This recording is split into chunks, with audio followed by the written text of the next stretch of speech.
My name is Lloyd Berg, and I am a clinical psychologist at Dell Medical School at the University of Texas at Austin, and I also conduct research on musician mental health here in Austin, the live music capital of the world.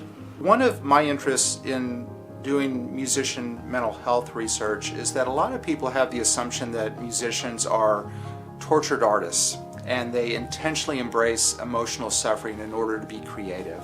What we do know from the research is that musicians are very susceptible to emotional distress. We designed a study and we surveyed over 300 musicians who were receiving services, mental health services at the SIMS Foundation. The SIMS Foundation is an iconic nonprofit organization here in Austin that provides mental health services to Austin musicians, other members of the music community, and their family members. Musicians reported quite a number of unique occupational stresses that people probably don't necessarily appreciate. Musicians are 2 to 3 times more likely to suffer from depression than the general population.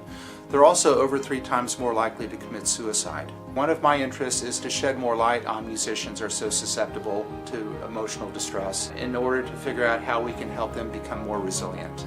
Even when we factored out how much financial stress they were having and how that impacted anxiety and depression, musicians who reported higher levels of musician work stress were still over twice as likely to have clinically significant depression and anxiety. Part of the reason we're doing this research is because we want mental health professionals who are working with musicians to understand what kinds of specific stresses that are unique to musicians are predictive of anxiety and depression. In the research that we did looking at musician work stress, one of the most interesting findings was that musicians who reported high levels of stress that were especially related to their identity as a musician or the insecurity in their work circumstances were especially susceptible to developing anxiety and depression. And the reason this is so important is because we want to disseminate this information not only to mental health professionals who work with musicians, but we also want to make musicians aware of these stressors. So our research was important because we found that there are actually important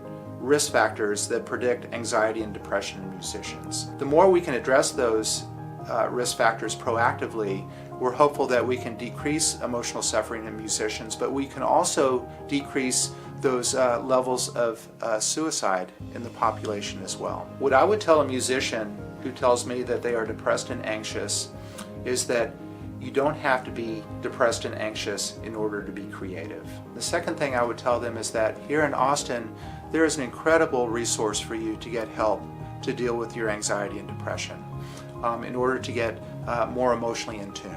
SIMS provides mental health services that are affordable to you. They're accessible readily. You can call SIMS anytime, day of night, to schedule an initial appointment. Providers at SIMS are highly skilled, but they're also highly knowledgeable about the unique stressors that you deal with.